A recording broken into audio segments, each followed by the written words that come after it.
Boa tarde, pessoal. Sejam todos bem-vindos na nossa live hoje, um evento promovido pela saúde. A gente está com apoio com o DRH, né? Então, hoje o tema vai ser um tema super relevante, importante, sobre luto. Tanto a Ana Maria quanto o Daniel vão abordar, né, os diferentes lutos pelos quais a gente passa, né, as principais características e como que a gente pode lidar com todas essas sensações que ele provoca em nós e também nos outros. Então, para esse bate-papo hoje, a gente convidou a dois palestrantes, que é a Ana Maria Dalenese, que ela é psicóloga, especialista em atendimento clínico, com ênfase em psicanálise e em terapia sistêmica, professora convidada no curso de especialização em intervenção no luto do CEF e supervisora clínica na mesma instituição e coordenadora de grupo de acolhimento de enlutados. Ela atende pela clínica do CEF e na clínica particular.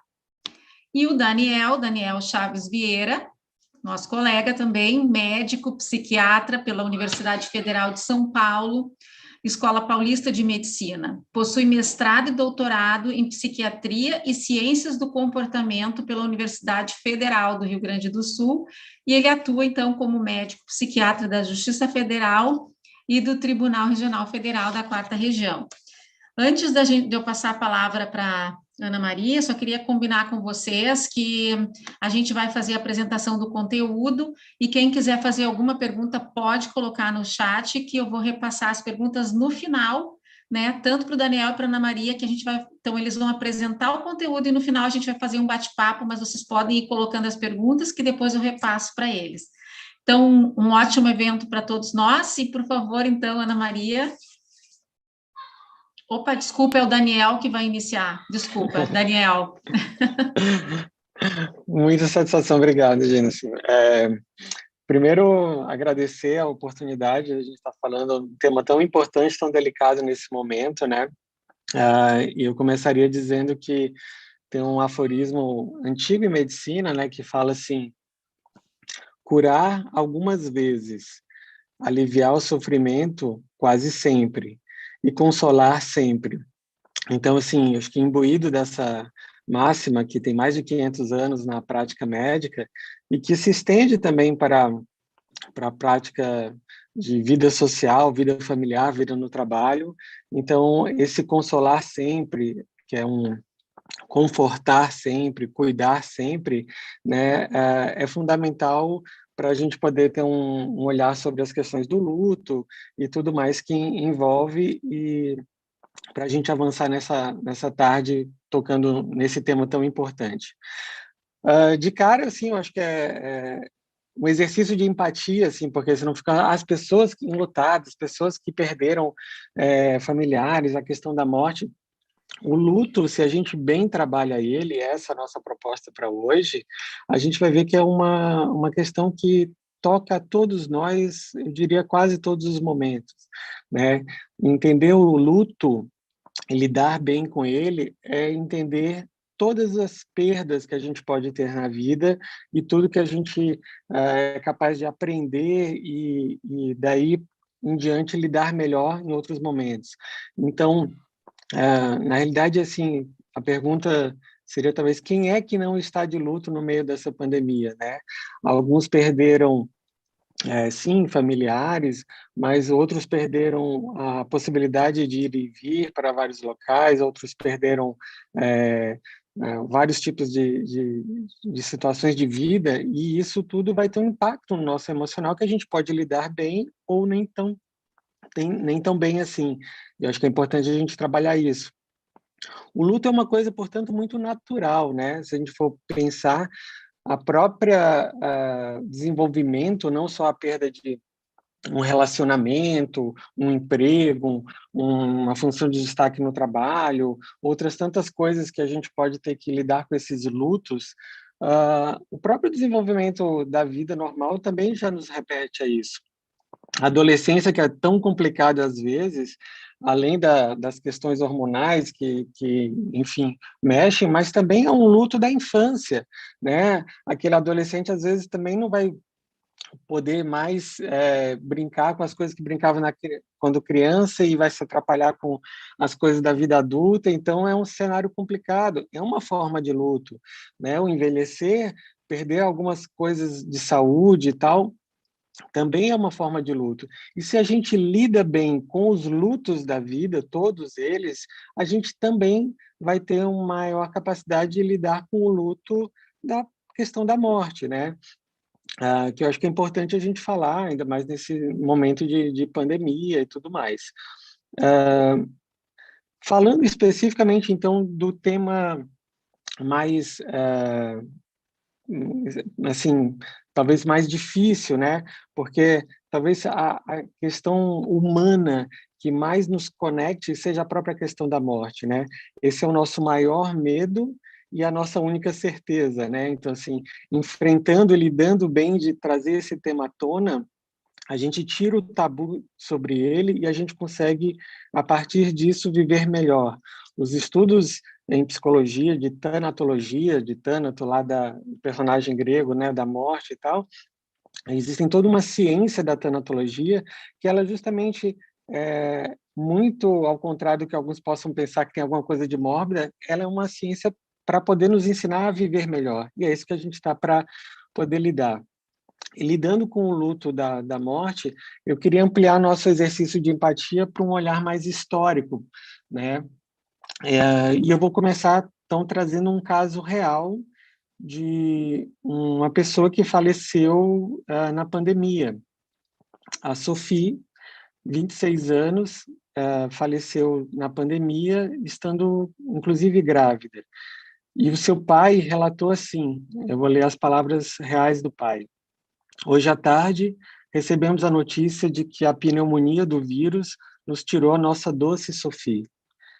Ele a tirou de nós, apesar de ter uma saúde radiante e uma vida ativa e plena como boa mãe e esposa amorosa. Tudo em questão de 4 ou 5 dias. Quem é o pai da Sophie é justamente o Freud, né? O tão famoso Freud, que em 1920 perdeu a filha Sophie na pandemia da gripe espanhola, né? É interessante, e isso foi uma carta que ele escreveu por um amigo, Pfister, e eu acho interessante de trazer isso à tona, porque nos remete um pouco mais a um olhar histórico de que tudo que a gente está passando, outros passaram e outros passarão, e como a gente vai lidar com isso. E sem estar num papel, um personagem de saber lidar, né? Assim, eu quero me conectar com vocês justamente para a gente aprender juntos. E eu trago essa questão do Freud porque ela é também interessante para a gente pensar, porque a gripe espanhola, que, né, matou cerca de 50 milhões de pessoas no planeta, foi de 1918 a 1920, basicamente. Um ano antes dela, em 1917, o Freud publicou um dos trabalhos mais renomados em termos de luto. É um trabalho que justamente chama Luto e Melancolia. Ele publicou em 17, onde ele diferenciava o que eu vejo as pessoas me perguntarem até hoje, e a gente vai abordar isso, como diferenciar o luto normal do luto patológico, etc. E o luto e melancolia, ele justamente vai tentar diferenciar o que seria um luto normal da melancolia, que seria o equivalente à depressão, vamos dizer. Só que ele escreveu isso antes da pandemia, antes de perder a filha. E se a gente vai olhar as obras dele depois, a gente vai se dar conta de que ele reviu muita coisa do luto ao ter essa experiência dificílima de perder uma filha jovem, saudável, etc. Então, assim, esse olhar mais amplo, eu acho que ele é importante para a gente ampliar o cenário de que estamos juntos, né? A gente está num Brasil muito polarizado, muito, eu diria assim, um Brasil muito dos confrontos, e eu acho que a gente poderia passar mais para um momento do Brasil do conforto, né? Assim, talvez a gente se fortalecer com, né? Desse confortar-nos uns aos outros, que todos estamos sofrendo com a pandemia, né, nessas discussões, né, saúde versus economia, elas sempre andaram juntas, né? Se a saúde vai mal, a economia vai mal, se tão bem, vão bem juntos. Então, eu acho que menos polarização e mais aproximação e empatia, né? esse tema da morte, do morrer, e que é tão antigo, né, já foi assunto de muitas culturas, de muitas filosofias, etc. Se a gente for pegar um olhar rápido assim sobre a história da humanidade, a gente vai ver que, sei lá, por exemplo, das 7 maravilhas do mundo antigo, 2 são sepulturas, né? São as pirâmides do Egito, né? E o mausoléu de Halicarnasso, que justamente esse é ainda mais interessante porque ele foi feito pela esposa do rei Mausolo, né, que inclusive dá esse nome mausoléu para essas tumbas gigantescas, que enlutada da perda do marido, a Artemisa ela fez esse monumento gigantesco e ficou como uma das maravilhas. Se a gente avança um pouco mais no tempo, a gente vai ter hoje em dia ainda de pé o ícone, né, do luto amoroso, que é o Taj Mahal, né?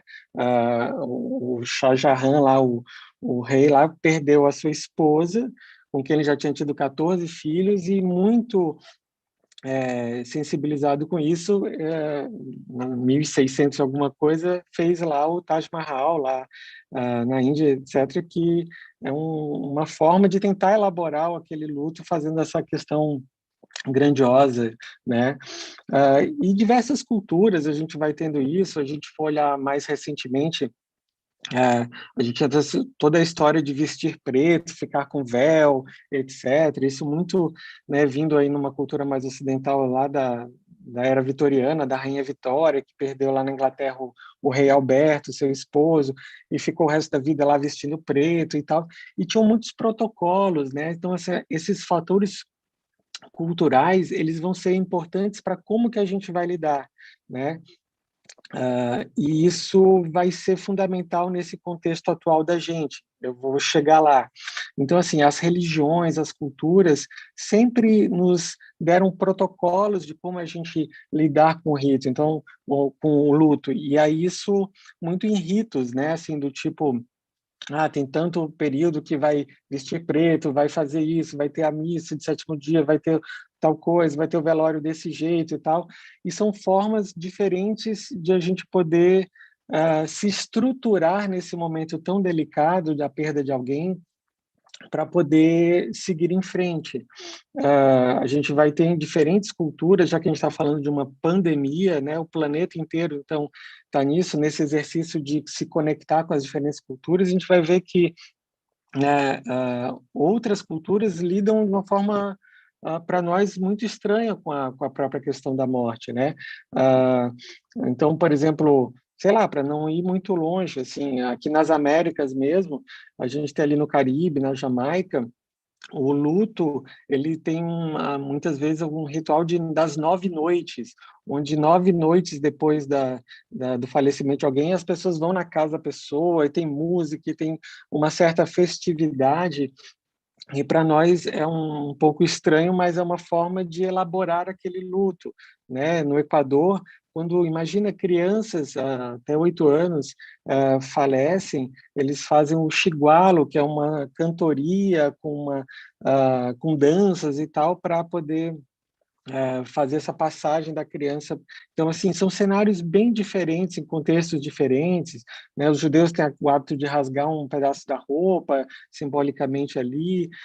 No Islã tem uma coisa de que quando alguém nasce, sussurra as palavras de Deus, Alá e tal, no ouvido, e quando alguém morre, também se faz esse mesmo ritual. E as pessoas em vida escolhem quem gostariam que sussurrasse no momento da sua morte, né?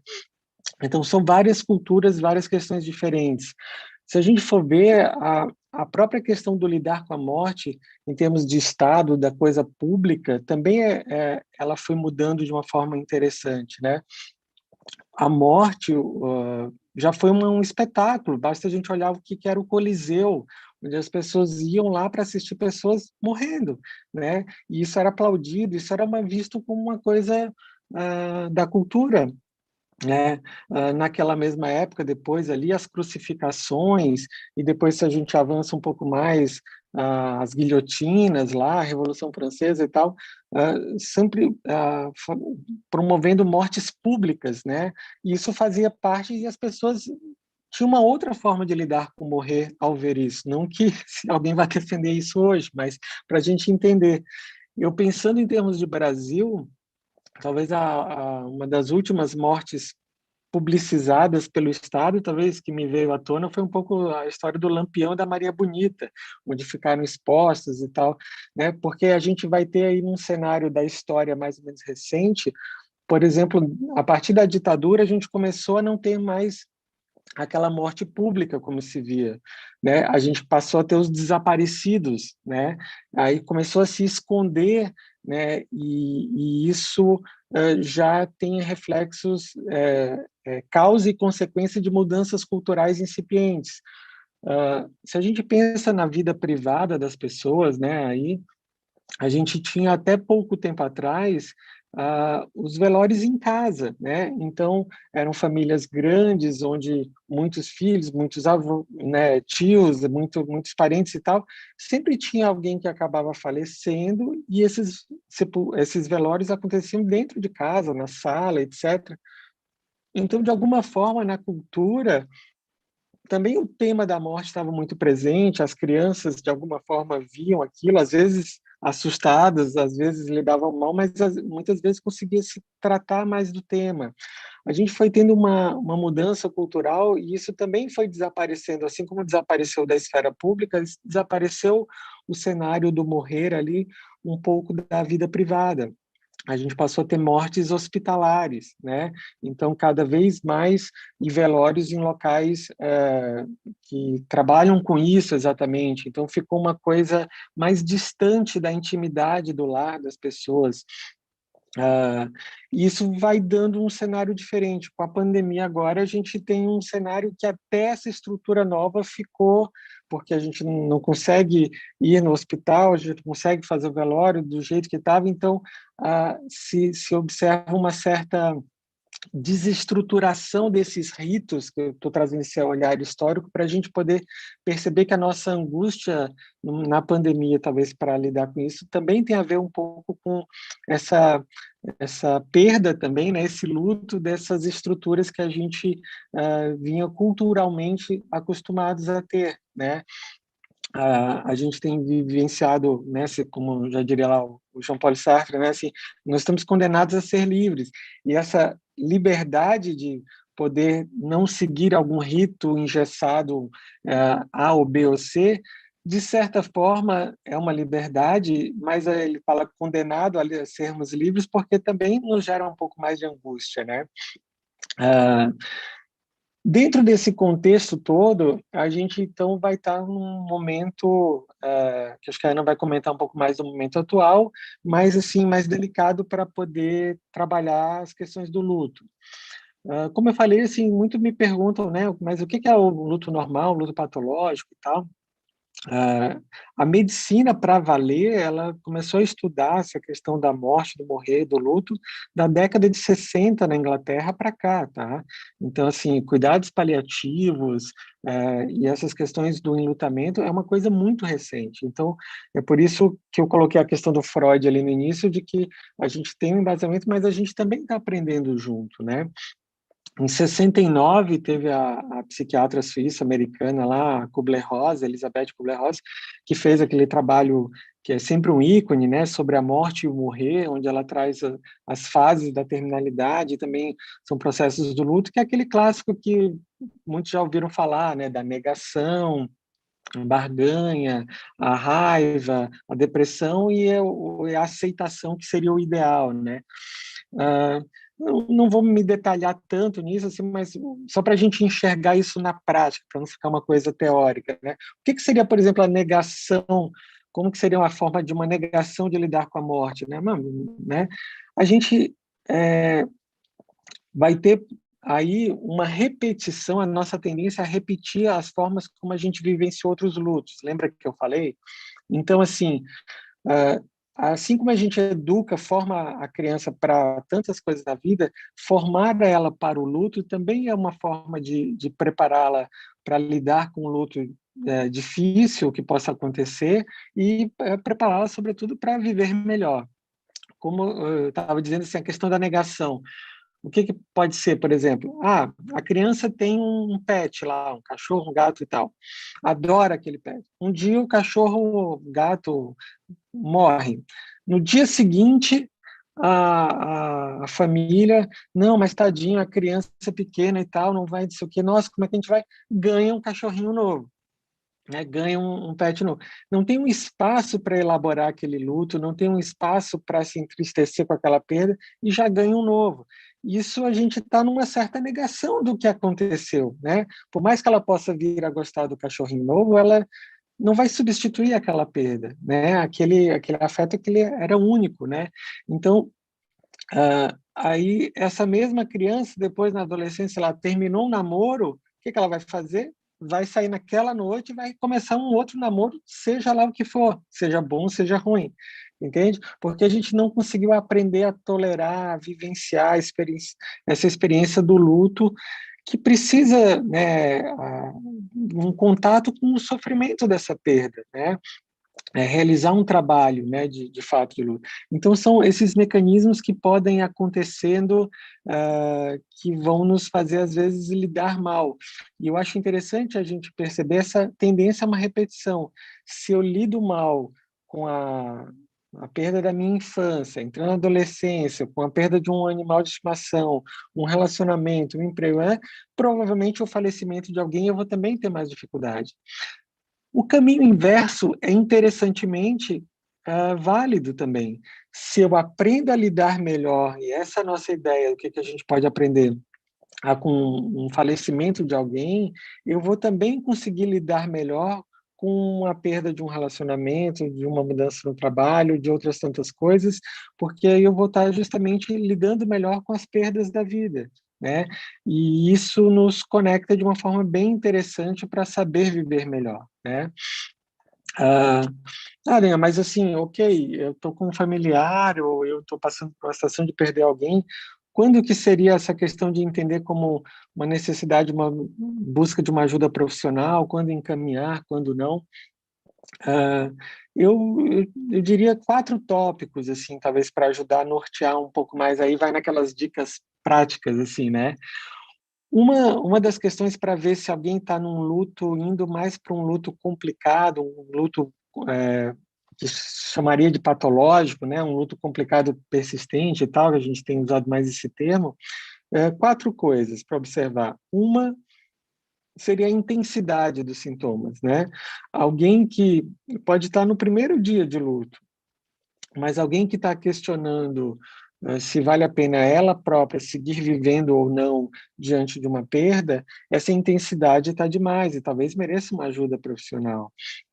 Ah, então, assim, a questão da intensidade dos sintomas do luto, uma coisa é uma tristeza que pode ser intensa e pode ser adequada ela ser intensa. Eu vejo muita gente, não, faleceu alguém, então tem que dar um calmante, tem que dar um não sei o quê, para poder, porque às vezes a pessoa não tem uma capacidade ela própria de tolerar aquela dor e projeta isso para as pessoas ao redor, então tal pessoa que é idosa tem que medicar antes de saber que teve uma perda. Isso é bem questionável, né?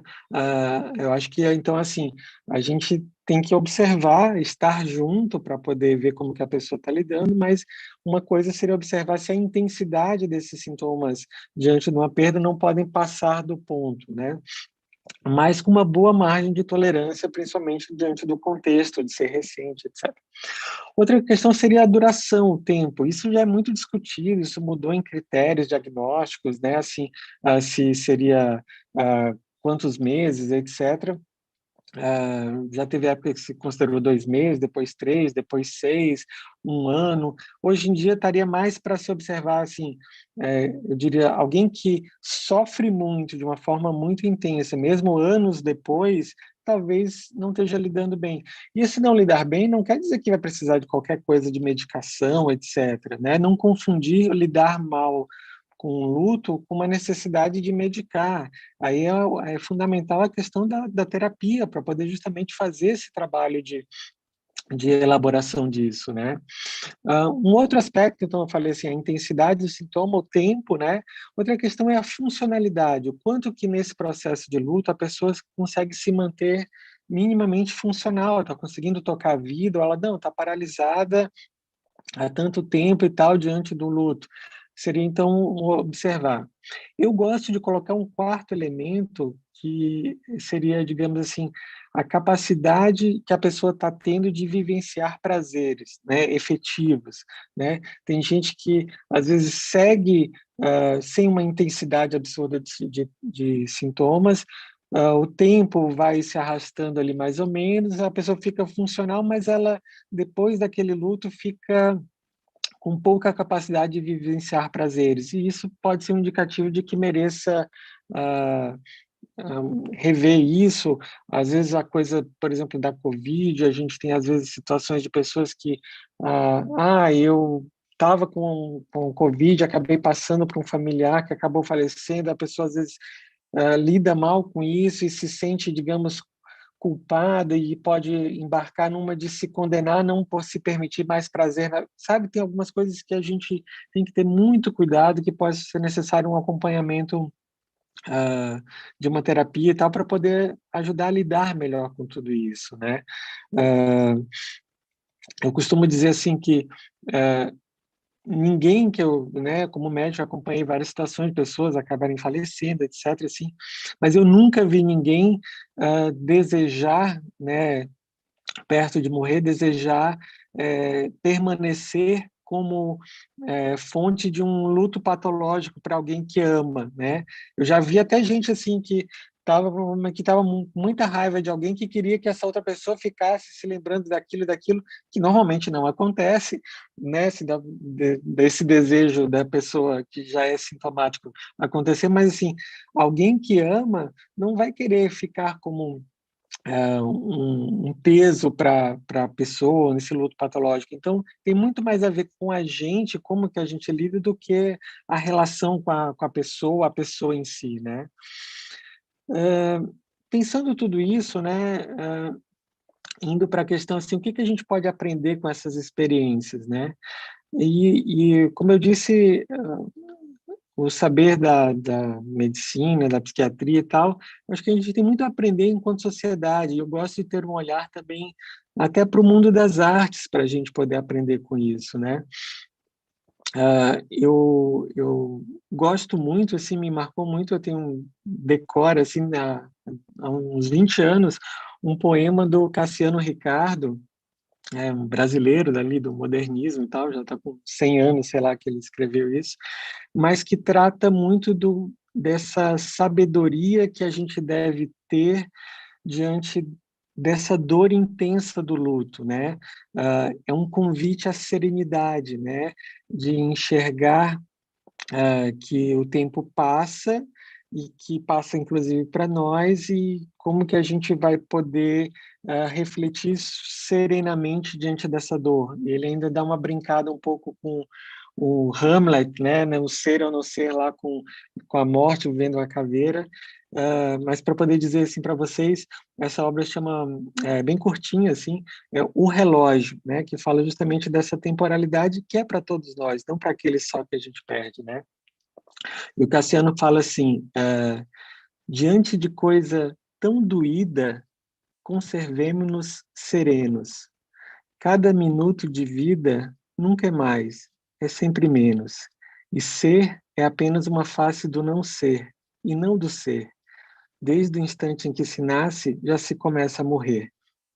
E eu acho que é muito interessante isso, porque ele nos ensina de que, né, nessa dor, uma serenidade para ver que o nosso tempo de vida para todos, né, vai passando, e a gente poder aproveitar isso melhor, né? Dentro desse olhar, assim, para poder passar a palavra para a Ana, e a gente depois ter uma troca, um debate que eu acho que seria bem interessante, eu queria trazer, então, um outro caso concreto para a gente poder, de falecimento, e refletir em cima disso, né?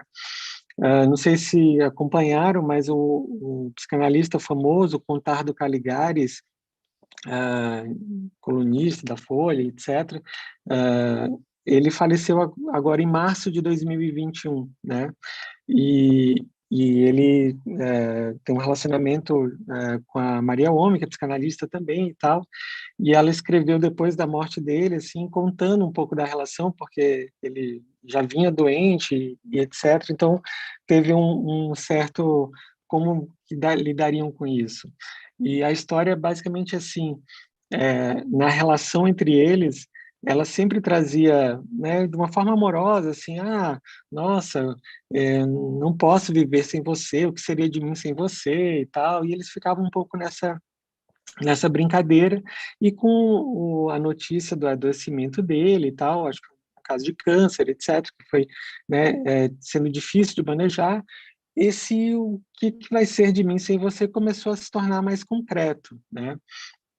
E ela foi trazendo isso de uma forma mais angustiada e chorando, e eles trazendo e tal, até que na véspera da morte dele, né, agora em março, já sabendo que não tinha mais o que ser feito, assim, em termos de vida, mas obviamente em termos de cuidado, ela aos prantos, assim, chegou para ele e falou assim: nossa, né, tá chegando assim, e o que vai ser de mim sem você?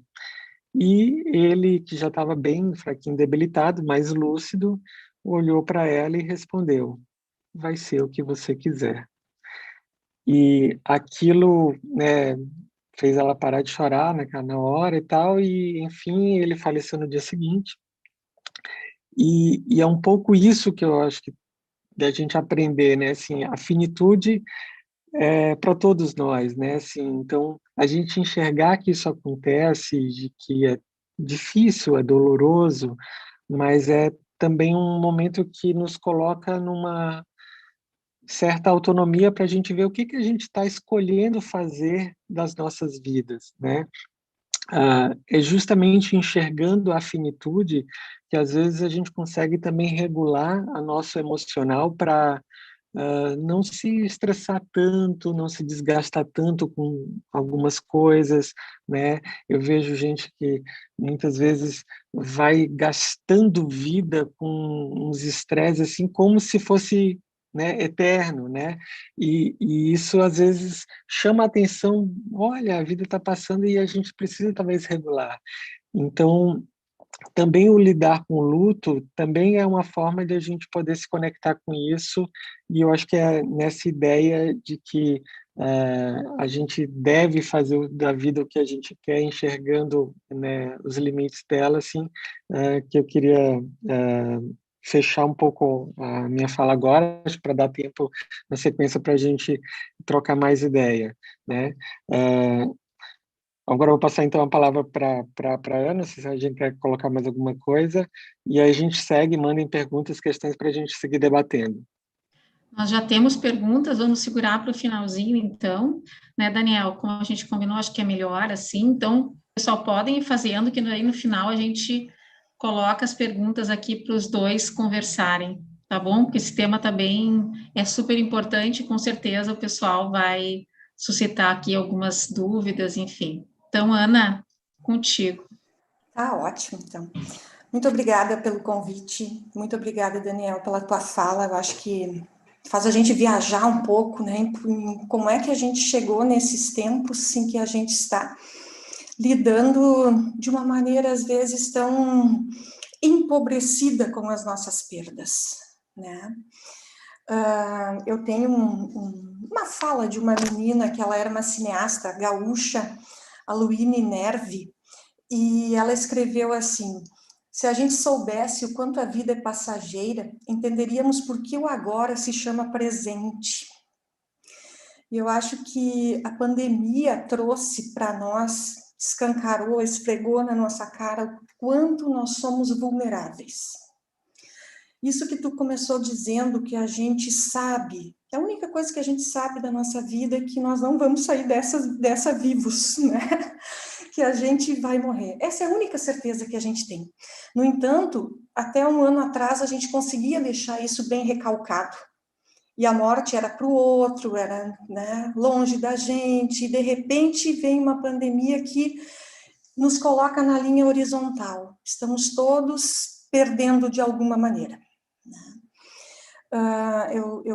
Eu gosto muito da psicanálise, de pensar o luto pela via da psicanálise como esse investimento, desinvestimento de energia psíquica nas coisas que nos fazem bem, nas coisas que nos constituem, naquilo que nos ajuda a gente saber quem a gente é dentro desse universo que a gente vive, né? E aí a gente consegue estender o conceito de luto para as outras coisas da vida da gente. Porque sempre que a gente pensa em luto, meio que automaticamente a gente associa a morte. Mas a gente passa por outros lutos também, né? A gente passa pelos lutos, tu mesmo já falou, do envelhecimento, da aposentadoria, das separações, que algumas pesquisas dizem que são os mais dolorosos depois das perdas. E sim, a morte, porque é a morte que é o irreparável, né? É a morte que nos coloca dentro de uma frente com a nossa impotência, com a nossa finitude, né? Pelo menos de uma maneira mais radical. Eu sempre as pessoas me perguntam assim, eu trabalho com esse tema há bastante tempo e eu trabalhei já muito com pais que perderam filhos especificamente, e as pessoas sempre me perguntam, né, se é possível a gente se preparar para o luto, se preparar para as nossas perdas. E aí eu acho que a tua fala foi sensacional nesse percorrido histórico, que a gente só se prepara para aquilo com que a gente fala. E a gente não quer falar de morte. A gente quer falar de vida, a gente quer falar de planos, a gente tem planos para, né, se bobear para quem acredita para a próxima encarnação já planilhado, né? E daí a vida não é assim.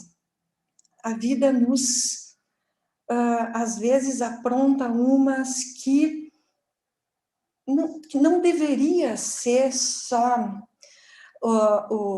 não deveria ser só o inusitado, né?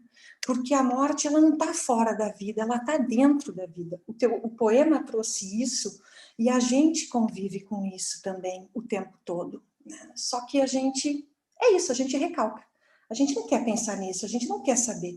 E aí de repente a gente está confrontado com uma situação de cerceamento, de liberdade, pelo menos da liberdade do jeito que a gente gostaria, de abraçar o outro, de encontrar o outro.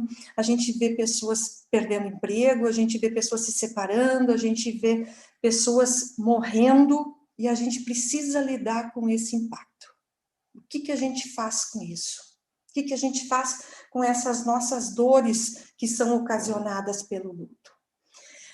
Primeira coisa que eu posso dizer, assim, em termos de psicologia, de psicanálise, é que o luto ele é um espaço-tempo necessário para a gente aprender a lidar com as nossas perdas. E por isso que ele aparece em diferentes circunstâncias na nossa vida e às vezes nem sequer é entendido como luto, né?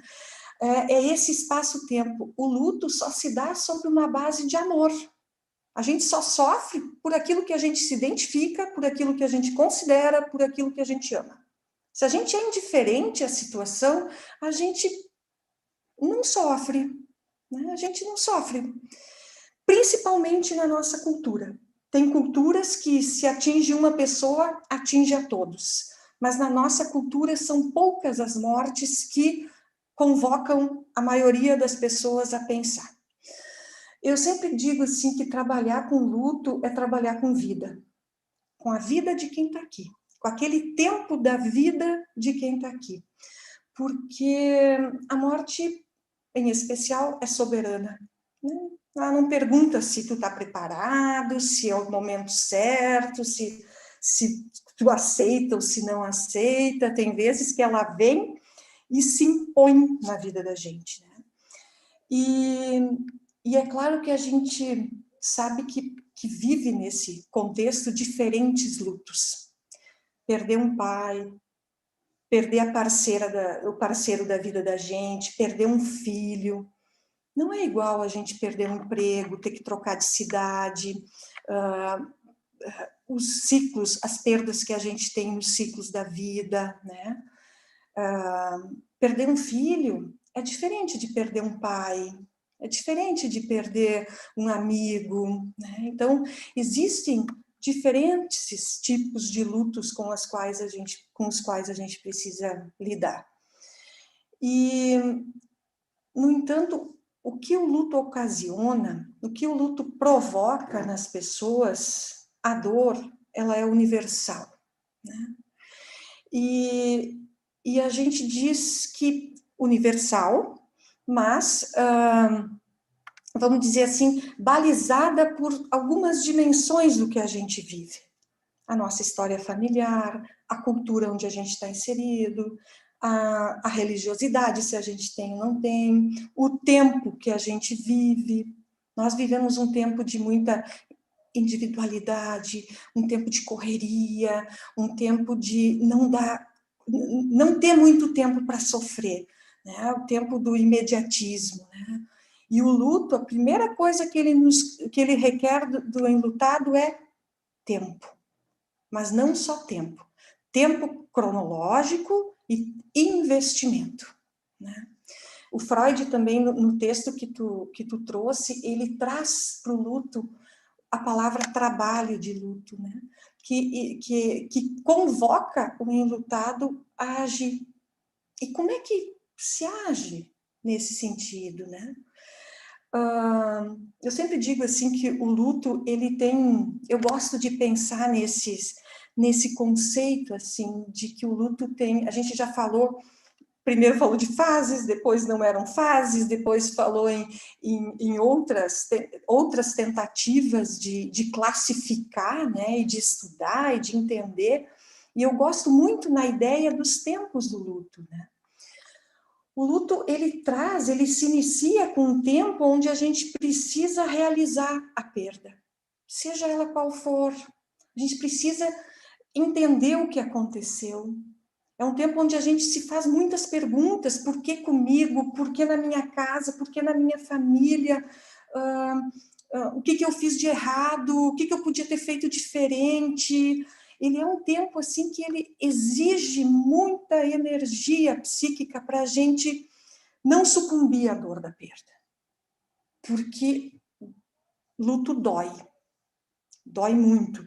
Então, ele exige isso. Num segundo momento do luto, num segundo tempo do luto, que não é uma coisa estática, que é um processo dinâmico, que é um processo de movimentos, tu começa a pensar no meio disso tudo, de por que comigo, por que não sei o quê, por que na minha casa, o que eu faço agora sem esse emprego, o que eu faço agora sem o meu pai, sem o meu amigo, como é que eu vou... Começa um tempo onde a gente se assimila a perda. E tem os primeiros flashzinhos de, então eu vou por aqui, então eu vou fazer tal coisa, então eu vou me reorganizar diferente, eu vou pensar na minha vida, bom, eu vou rever os meus planos, eu vou me deixar transformar por essa perda. O quanto essa perda realmente atinge a minha vida, quem eu sou e a minha posição na vida até então.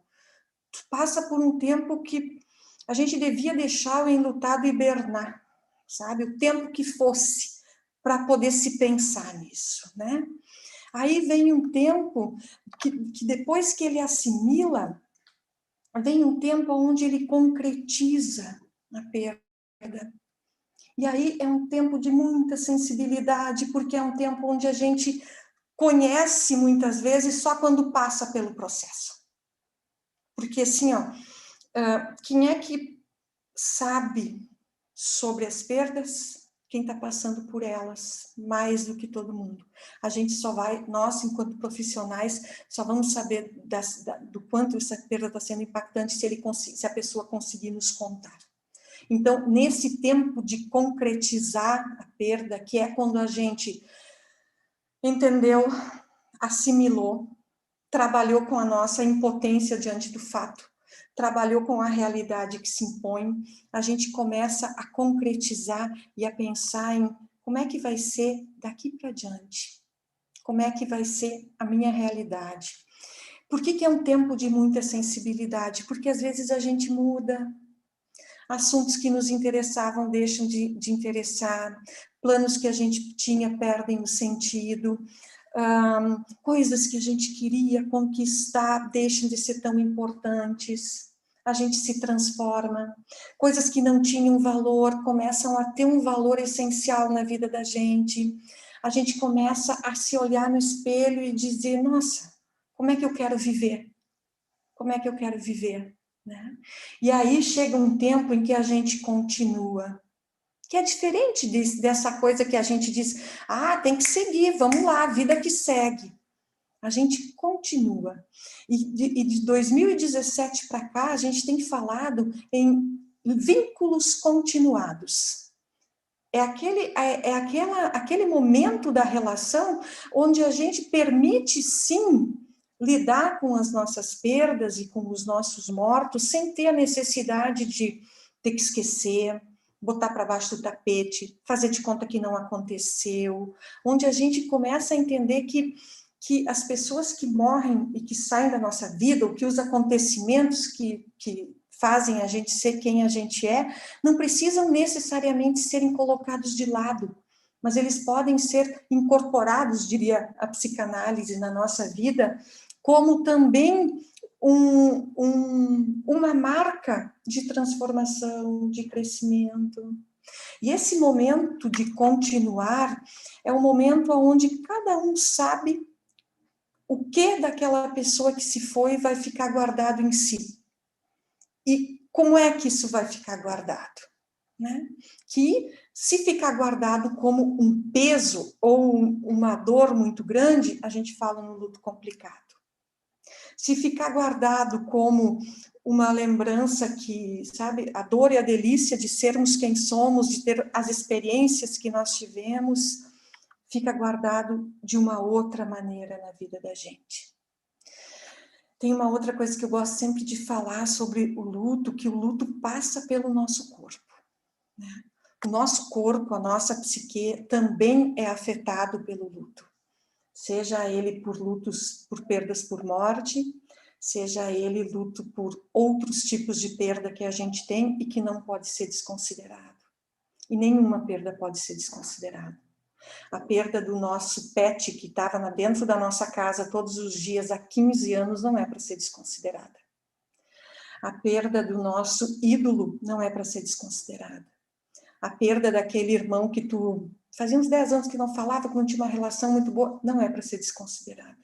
E tem algumas perdas que precisam ser muito consideradas dentro de um processo de luto, que são as perdas que invertem a ordem que a gente acredita que a vida deveria ter e que a gente classificou numa tentativa de fazer com que o desenvolvimento, na tentativa de dar um ritmo ao nosso desenvolvimento, que é aquela que diz que nós enterramos nossos pais, nunca o contrário, né?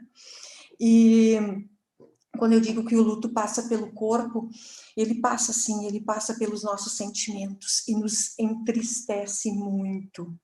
E o que a gente faz com a tristeza? A gente sente. A gente sente e a gente nomeia. Eu estou triste porque eu perdi o meu amigo, porque eu perdi tal coisa, porque eu perdi...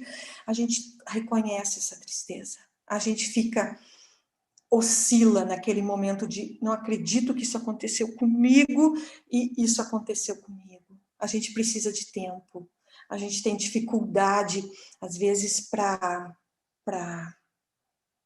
expressar o sentimento, falta palavras, às vezes falta palavras, a gente precisa buscar uma ajuda, contar, falar, encontrar um amigo que queira falar, que queira escutar, para a gente ir nomeando o que está acontecendo com a gente, porque a gente também não tem registro para isso, né? Então passa sim pelo nosso sentimento, passa pela nossa cognição.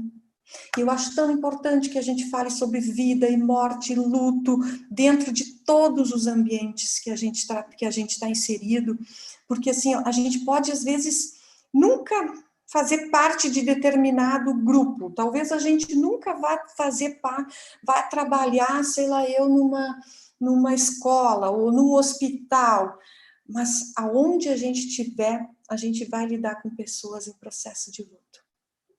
A cognição da gente fica comprometida, as pessoas ficam mais dispersas, as pessoas ficam com o pensamento mais lento, as pessoas ficam pensando naquilo que perdeu, naquele que perdeu, as pessoas baixam o rendimento, elas se perdem um pouco no tempo e espaço, né?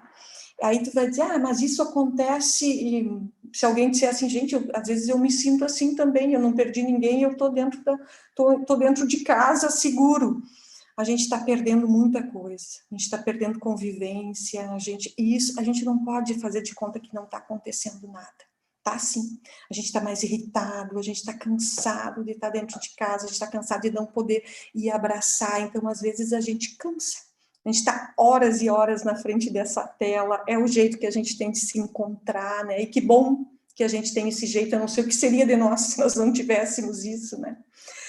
E passa então pela nossa cognição, passa também pelo nosso físico. O luto, ele desregula toda a nossa vida. A gente pode ter sono de mais, sono de menos, apetite de mais, apetite de menos, a gente pode ter dor no corpo, a gente pode ter dor no peito, dificuldade para engolir, dificuldade para um cansaço físico, uma apatia muito grande, passa também pelo nosso corpo, né? E passa também pela nossa emoção, pela tristeza, pelo choro, pela saudade. Eu trabalhei muito com pais que perderam filhos, e uma vez eu fiz uma enquete entre eles, assim, algo nada muito técnico, para entender depois de 6 meses de perda ou de 6 meses de participação naquele grupo que eu coordenava, e com talvez tempos diferentes de perda, assim, qual seria o sentimento que eles diziam que mais eles identificavam naquele momento? E eles diziam saudade. Saudade, não é essa saudade que a gente pega o telefone e liga, oi amiga, que saudade de ti, oi, é aquele telefone, aquela saudade que tu não tem para onde ligar, é aquela saudade que nos coloca de frente a frente com a forma como a gente usa as palavras, né? Eu lembro que os pais diziam assim, a gente não devia usar o termo saudade para toda e qualquer saudadezinha que a gente tem, a gente devia ter um outro termo, a gente devia guardar para essa saudade que se atravessa, né, na carne e no dia a dia da gente, né?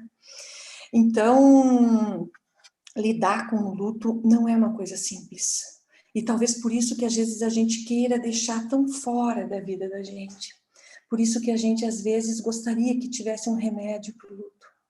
Eu costumo dizer assim para as pessoas que o Daniel fala na intensidade, né, desses sintomas, e eu sempre digo assim, desconfiem das suas dores, das suas tristezas, desconfiem, sabe? Que a gente não queira sair da cama 1 dia, 2 dias, 3 dias, tudo bem, que a gente não queira mais, consiga se imaginar fora desse espaço, opa, o que está acontecendo conosco, né?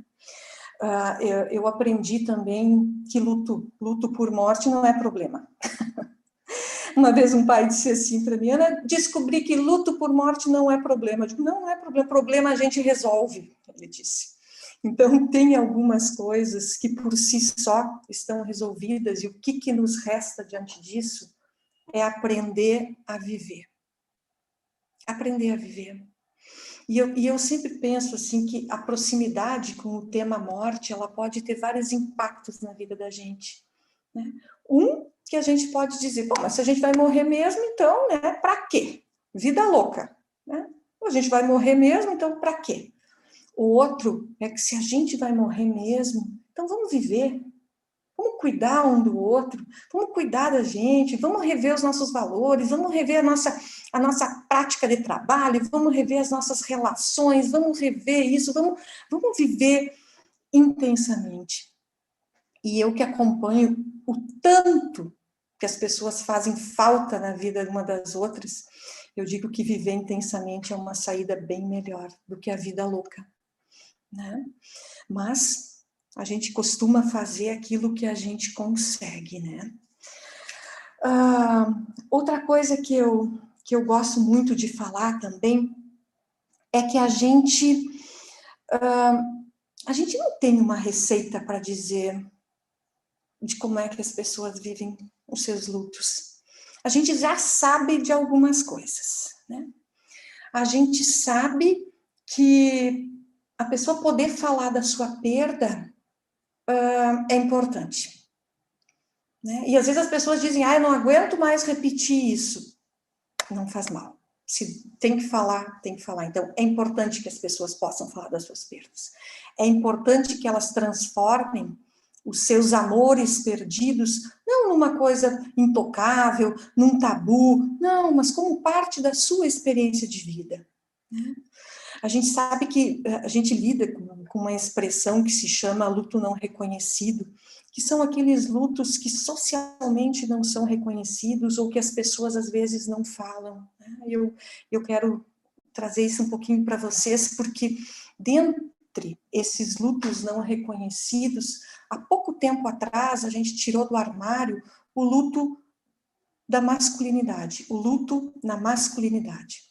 As mulheres são muito mais estimuladas a falar das suas perdas. Os homens, de acordo com a sua cultura, não são tão estimulados assim.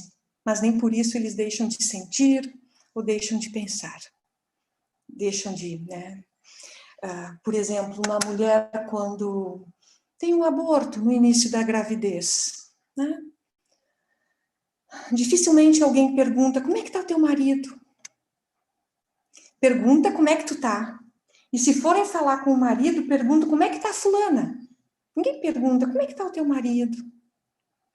Quando eu comecei a trabalhar num grupo de apoio para pessoas enlutadas, o grupo era Grupo de Apoio para Mães Enlutadas. Aí, aos poucos, os pais foram chegando. Então, eu quero dizer que é importante a gente abrir para essa escuta, porque é uma das coisas que ajuda no processo de luto é a pessoa poder falar da sua perda, né? Eu sei que às vezes a gente não sabe muito bem o que dizer para quem perdeu, para quem, né? E às vezes a gente não tem que pensar muito em o que vai dizer pro enlutado. A gente tem que pensar no impacto daquele luto em ti, em mim. Como é que eu me enxergo diante do meu amigo, do meu colega, do meu vizinho que perdeu a esposa, a mãe, o irmão, o filho? Como é que eu me sinto? Porque a partir daí é que a cachorrada aqui começou a passear, viu? A partir daqui, a partir disso, é que eu vou conseguir encontrar as palavras para dizer, né? As pessoas dizem assim, às vezes, eu não quero perguntar, os enlutados em especial dizem assim, às vezes as pessoas me perguntam, como é que tu tá? E eu não consigo nem dizer. Então, não pergunte como você está se tu não tiver tempo para ouvir.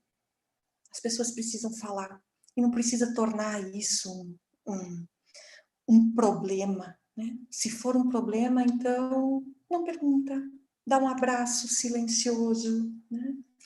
Uma outra coisa que a gente precisa, que a gente sabe que ajuda no luto, é fortalecer laços. É ter pessoas ao redor que possam dizer, que tu possa contar, que tu possa chamar, que tu possa inclusive dizer para as pessoas, hoje eu não quero, sem se sentir cobrado a dar uma resposta. Que tu possa dizer, hoje eu quero ficar sozinho, né?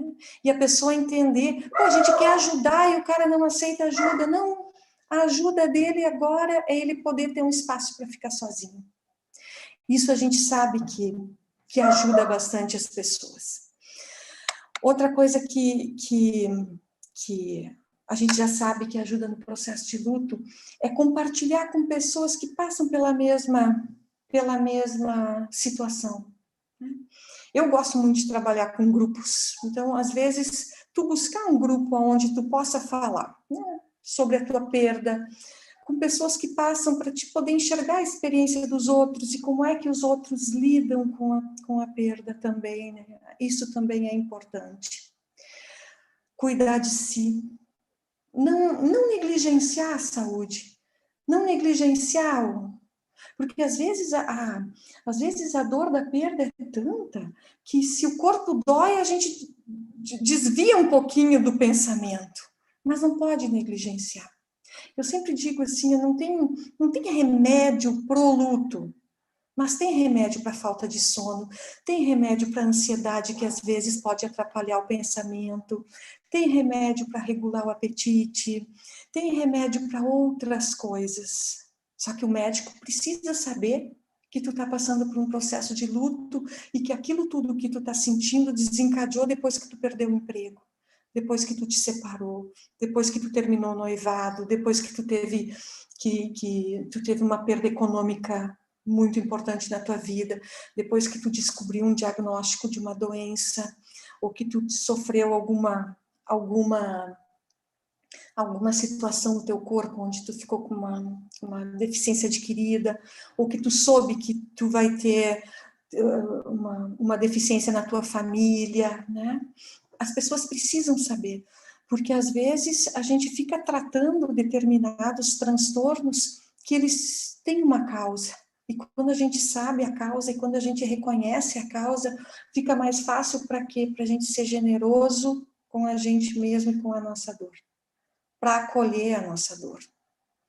Porque assim, às vezes o mundo não nos dá muito tempo.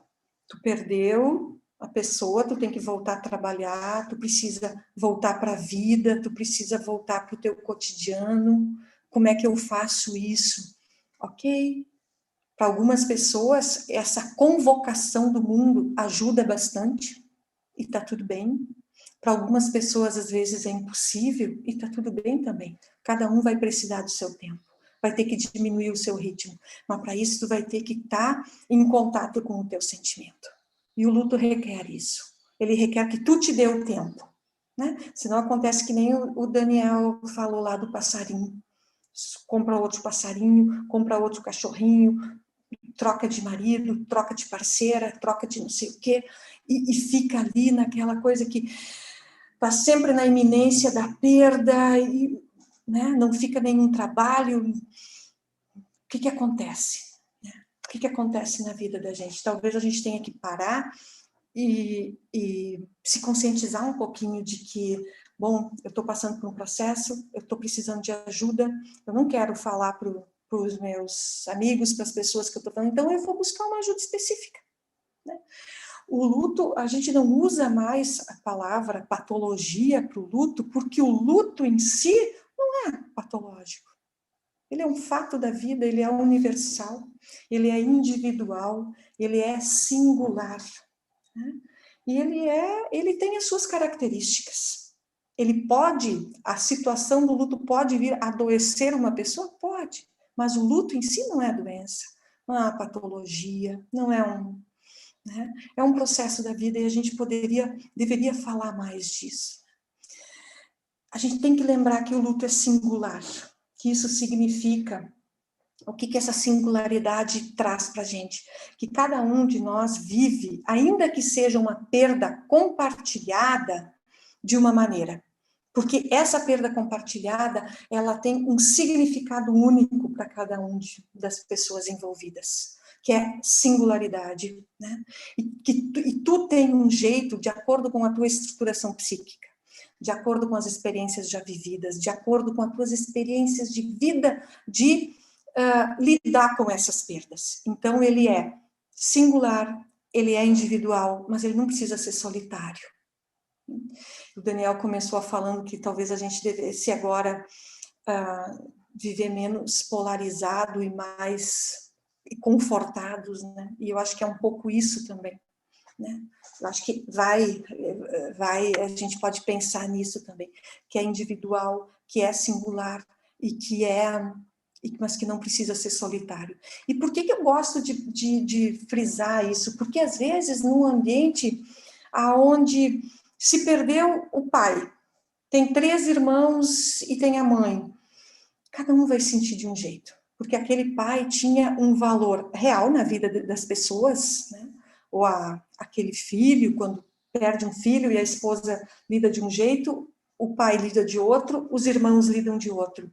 Aquela pessoa, ela tinha um papel único para cada um desses outros envolvidos. Um papel real e um papel simbólico também. Né? Que às vezes, na realidade, bom, saiu o provedor da família, na realidade a gente consegue se reorganizar, mas no simbólico, eu perdi meu pai. O que isso significa? Eu perdi o meu esposo, os meus filhos perderam o pai dele, mas eu perdi o meu esposo, o meu companheiro, o meu namorado, o meu amante, aquele que me dava um lugar diferenciado de mãe. Né? Então, isso tem essas questões que também precisam ser consideradas. E eu não estou mais cuidando do meu tempo, hein? Como é que será que eu estou aí? Já estamos quase no final. Quase, já está quase. Então, assim, isso. 5 então, minutinhos. Porque, olha, né, é tanta coisa para falar desse tema. Eu acho um tema tão importante. Eu acho que é um tema que se atravessa na nossa vida de todos os jeitos, nos momentos bons, nos momentos ruins, porque a gente sempre fala o luto das perdas, né? Mas às vezes a gente tem ganhos com as coisas que também nos assustam, que nos deixam ali num período tipo, poxa, tu teve uma promoção, eu deveria estar feliz, eu estou com medo, eu não acredito, eu estou inseguro. Isso também é um pouquinho de luto. Agora eu vou ter que ocupar um outro lugar, eu perdi aquele. Sabe? Então, tem as perdas transicionais que a gente diz que também fazem impacto da nossa vida, né? E eu adorei, Daniel, o que tu trouxe sobre o Contardo e a Maria, né? Nesse sentido dela dizer assim, que ele, psicanalítico até no último suspiro, que nem ela coloca, né? De, vai ser o que você quiser. Eu ousaria dizer que como é que vai ser a vida depois de uma perda? Vai ser aquilo que você conseguir fazer, tá? Porque às vezes a gente fica se cobrando de que tem que dar conta de tudo, de que tem que ser mais ágil, que tem que dar conta dos filhos, que tem que dar conta das nossas dores, e às vezes a gente só tem que pensar que o melhor que a gente está fazendo é aquilo que a gente consegue fazer com as nossas perdas. Né? Então, como é que é a vida depois das nossas perdas? É aquilo que a gente conseguir. Dentro de uma perspectiva de saúde, dentro de uma perspectiva de qualidade de vida. Porque se tem uma coisa que as pessoas que perdem merecem, é ter uma vida com qualidade. Né? Chega de dor. Não precisa botar mais dor em cima da dor. Então, a gente precisa ter uma vida com lucidez, com qualidade. Né? Às vezes as pessoas me dizem assim, eu acho que eu nunca mais vou conseguir ser feliz. E eu digo, olha, se tem uma coisa que tu merece, é ser feliz. Então, a gente tem que se esforçar, se cuidar e, se possível, cuidar de quem está perto de nós. Porque quando tudo isso se resolver, a gente vai ver que as pessoas são a coisa mais importante que nós temos. Não duvidem disso.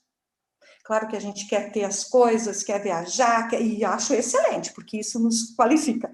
Mas as pessoas são as coisas mais importantes que nós temos na vida. Era isso que eu queria trazer para vocês. Espero não ter deixado vocês tontos, que eu falo meio rápido às vezes, mas enfim. Ótimo conteúdo. Inclusive, tu falando, eu penso que como é difícil as pessoas, até porque a gente não foi educado a isso, é falar das emoções, né? E como é importante a gente poder falar das nossas emoções, porque quando a gente tem uma dor física, é tão simples a gente dizer, né? Dói aqui, dói a cabeça, dói o ombro, mas quando dói aqui dentro, a gente tem, e a maioria das pessoas tem dificuldade de expressar, muitas vezes, e isso reporta muito o que tu vem falando sobre essa questão da dor no luto, enfim, e de enfrentamento, né, dessas passagens de perdas, enfim. Mas vamos passar para as perguntas, então, porque nós temos várias, inclusive a Adriane falou que a gente vive muitos lutos, né, de diversas formas. A Tatiana disse que coisa boa a gente poder estar vivendo isso aqui dentro da instituição, de poder estar falando sobre isso aqui dentro da instituição. E aí o José Terra pergunta, de que forma nós podemos elaborar o luto de maneira grandiosa? Não podemos construir um Taj Mahal, poderíamos construir algo grandioso direcionando nossas energias em atividades que honrem a sua memória.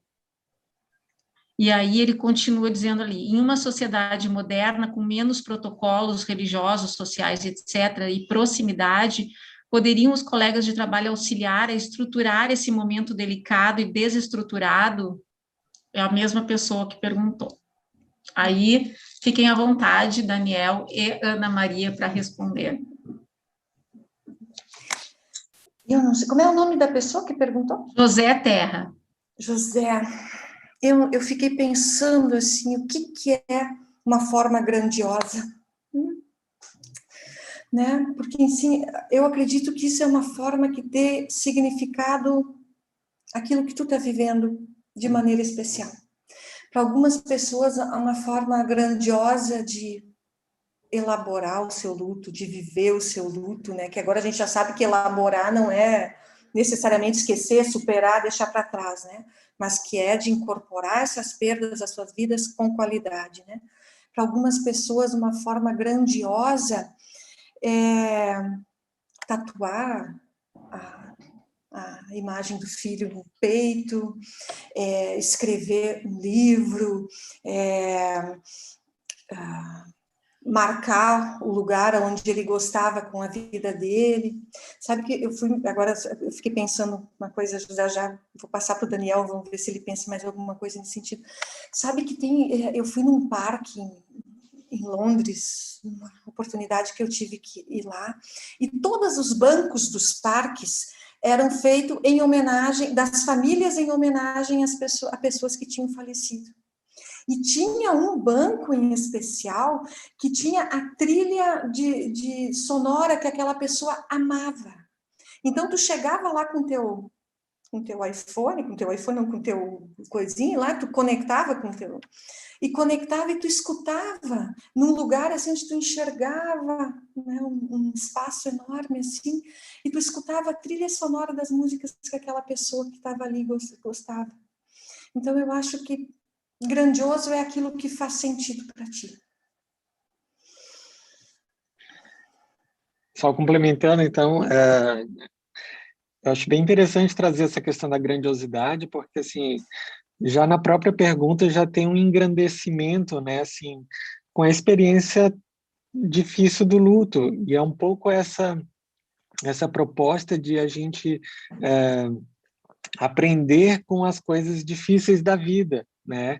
E isso é um grande ganho, isso é grandioso, né? Às vezes a gente simplesmente perder, né, diminuir, sofrer e tal, existe uma real possibilidade de um ganho, né? Não quer dizer que é só ganho, claro que não, a gente está legitimando e acolhendo as tristezas e as dores que devem ser vivenciadas para realizar esse trabalho de elaboração dessa perda, mas às vezes eu pergunto assim, e quando que a gente pode dizer que um luto fechou e tal, assim, de alguma forma, né? Que na realidade nunca fecha, porque a coisa não retorna, né? A gente está sempre em mudança, né? Ah, mas o que eu acho que dá para ter como um referencial assim interessante para a gente poder pensar é quando a gente justamente tem essa sensação de um certo enriquecimento da elaboração daquela perda, né? Seja né, de perdas, digamos, por morte mesmo, né? Assim, eu, né, aprendi e vivenciei tanta coisa com essa pessoa tão especial e eu quero esses aspectos incorporar um pouco no meu jeito de viver, de tocar a vida. Outras coisas eu aprendo, por exemplo, nossa, mas como, né, ali acabou de se desgastando com certas coisas, eu não quero fazer assim, eu aprendo com isso também, né? Como eu falei assim, outras situações, um relacionamento, se eu termino um relacionamento e já engato o outro, eu não tenho aquele ponto para poder elaborar, bom, então eu escolhi talvez mal por tal aspecto, e eu vou tender a repetir aquilo, né? Então, né, como já tem a máxima, né, psicanalítica aí também, assim, de recordar, repetir, elaborar, a gente precisa desses tempos de recordar, de repetir isso de alguma forma na nossa mente para a gente poder elaborar e seguir em frente. Eu acho que a grandiosidade, o Taj Mahal de cada um vai ser justamente esses aprendizados que, se a gente puder resumir bem, vai ser aprender a viver melhor. Esse é o nosso grande desafio.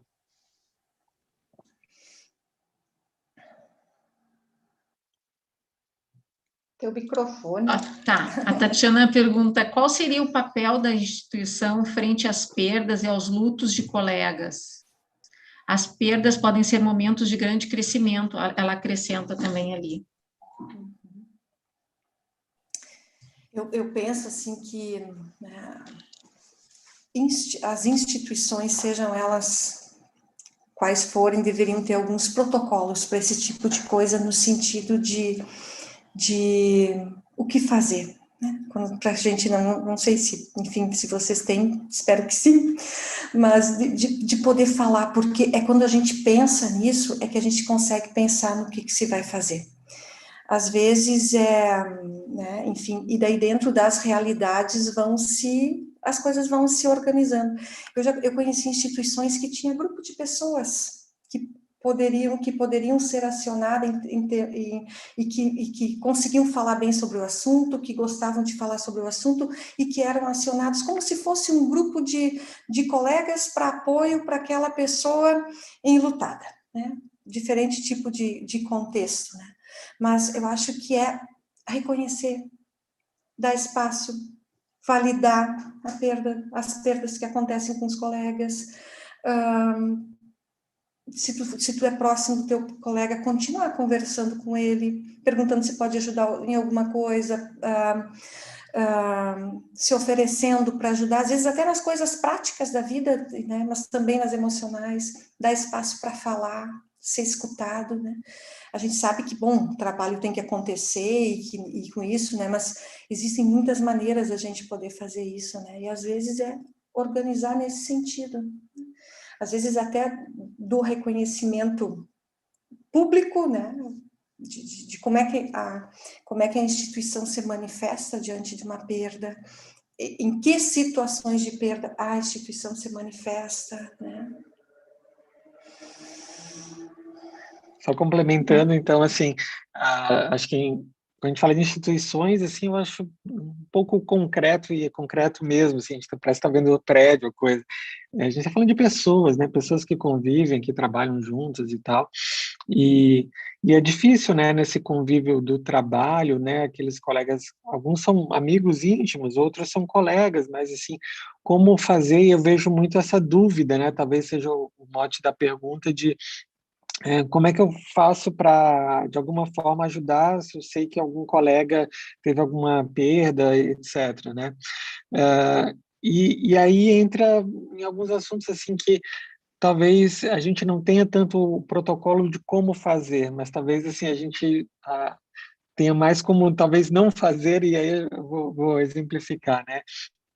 Como a gente, às vezes, né, lida com como que a gente comunica a questão da morte, como que a gente dá notícias ruins. Então, assim, a gente tem algumas coisas que a gente não deve fazer. Então, o que que a gente não deve fazer? É abrir o tema, tocar no assunto sem espaço e um tempo de acolhimento mínimo, né? Então, não dá para naquele corredor, no elevador, eu encontro a pessoa, pois é, eu sou, e a pessoa fica, né, ou eu tenho um tempo para poder acolher e conversar, caso a pessoa queira trazer aquilo, ou talvez eu espere um momento mais adequado, né? Eu vejo também assim essa coisa da necessidade às vezes de tocar no tema. Já que a gente está falando da coisa do trabalho, eu também fico pensando um pouco de pessoas que talvez não sejam tão próximas, né? E aí às vezes fica aquela coisa meio tabu, meio saia justa, assim, porque, sei lá, soube que a pessoa tem, eu sou meio distante, mas eu tô aqui brincando, falando uma coisa qualquer, sei lá, e a pessoa chega, não, aí parece que tem que ficar um clima de, né, não pode se descontrair com a pessoa junto, ou então fica a pessoa, eu atendo, acompanho as pessoas assim, e a pessoa tem um momento e as pessoas com quem ela vai querer, de fato, trazer à tona o seu mundo emocional, as dores, a dificuldade daquele luto. E talvez isso não ocorra com todos, e sobretudo não vai acontecer o tempo todo. E que a gente não se ofenda, ou não ache que a pessoa não gosta da gente, se a pessoa não quiser trazer para a gente naquele momento como é que... Porque eu acompanhando algumas pessoas em situações de luto, às vezes fico incomodado porque aquele monte de contatos, o próprio WhatsApp, tá? Já que a gente está numa coisa mais... Fica aquela coisa, de vez em quando, aquela pessoa, aquele colega mais distante, eu soube, como é que tu tá? E aí, outra pessoa, como é que tu tá? Como é que tu tá? E a pessoa, sabe, é complicado de dar aquela resposta, eu sou sincero, o que eu faço, Daniel? Às vezes me perguntam, eu digo de fato, mas... né? Então, assim, eu acho que a gente talvez ir com mais naturalidade, me parece justamente, a gente fica cheio de pernas um pouco, né? Então, essa distância que eu trouxe histórica de conviver com essa coisa faz a gente ficar meio sem saber o que a gente faz com isso.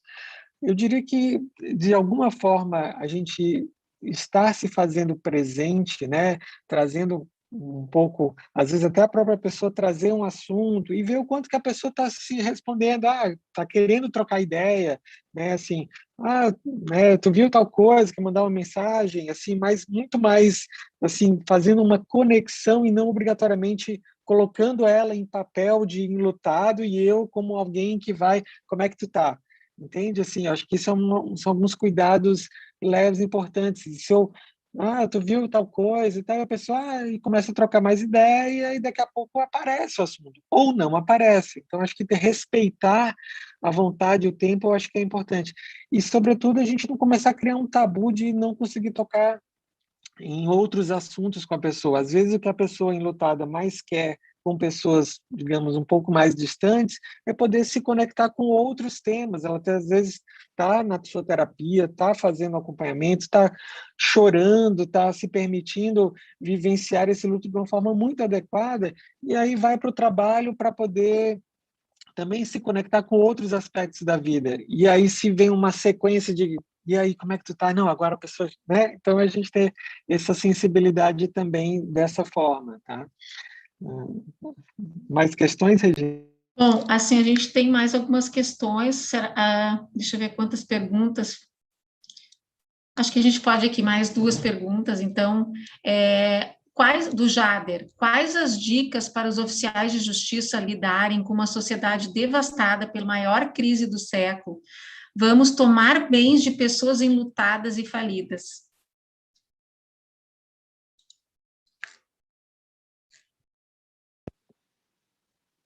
Não sei se a Ana quer responder ou tu, Daniel. Já comecei, assim, a questão dos oficiais de justiça, assim, realmente é sempre muito delicado, né, assim, o trabalho, acompanho, né, vários oficiais, assim, esse de ir na casa e de ir tirar bens, ou de comunicar, né, essa justamente essa comunicação de notícias difíceis, né, isso é bem delicado. Eu acho que tem um papel assim de despersonificar um pouco o oficial de justiça da decisão que está sendo tomada, que ele tem que comunicar, né? Não é ele, oficial, ele está cumprindo um trabalho, e aí eu acho que ele saindo desse papel, digamos, muito institucional, assim, ele talvez consiga se colocar também de uma forma mais humana, assim, como um médico, aí eu faço o paralelo, que tem a dura tarefa de comunicar que alguém faleceu, né?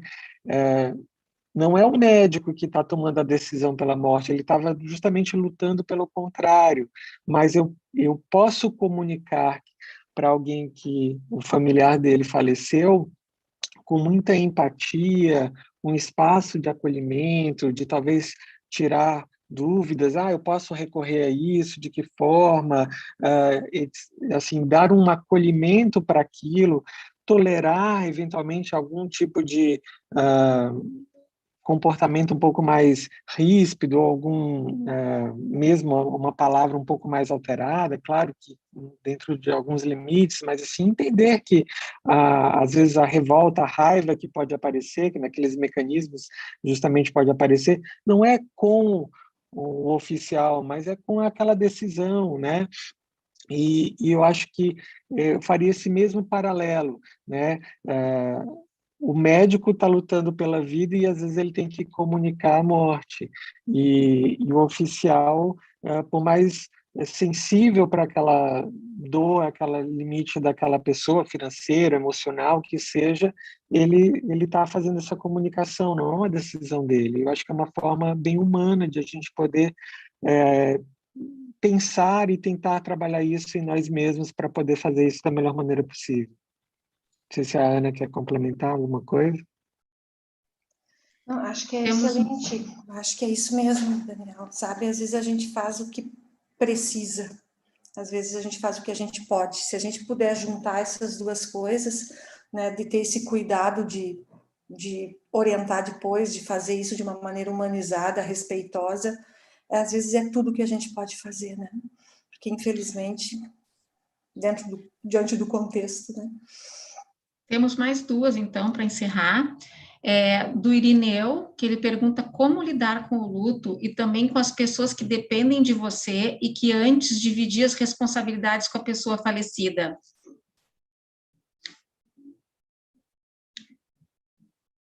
Ana? Boa essa pergunta, né? O tempo do luto é o tempo para reorganização dessas situações, né? Da reorganização dos papéis, né?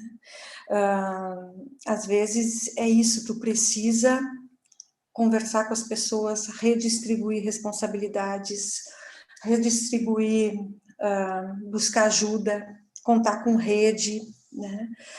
Trazer para a realidade isso que entender o contexto do que está acontecendo, porque às vezes as coisas não vão continuar como era antes, e não vão continuar como era antes, porque não é porque tu não quer, porque a situação mudou. Eu acho que dá espaço para as pessoas poder avaliar os impactos e experimentar, sabe? Às vezes a gente não acerta de primeira numa reorganização, numa reconfiguração, mas tu vai indo, né? Vai fazendo o melhor, escutando, conversando, trocando um com o outro, né? Poder falar da dor, poder falar também do que não sabe. Tu falou assim, como é que a gente continua com as responsabilidades se perdeu aquela pessoa com quem tu dividia isso, né? Isso às vezes é preciso que as demais pessoas saibam do impacto disso em ti também, né? E que tu reconheça que, bom, é difícil sem aquela pessoa com quem tu dividia, e que agora sozinho talvez o máximo que tu possa fazer é desse jeito nesse momento, né? Obrigada. Então, para a última pergunta da Débora, é mito que pessoas mais retraídas diante do falecimento de um familiar, por exemplo, filho, são mais propensas ao luto patológico?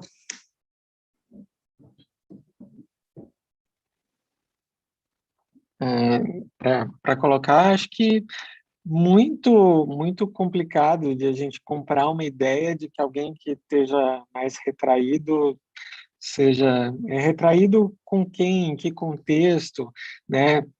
Às vezes a pessoa está fazendo um trabalho de luto ali sem estar exteriorizando aquilo de uma forma, né? A gente vê, por exemplo, atendendo as pessoas, né, que tem gente que está bastante retraído e está elaborando aquilo muito bem. Outras pessoas, às vezes, estão, né, com mil coisas, desde as redes sociais as conexões, comentando várias coisas, e aquilo talvez não esteja também.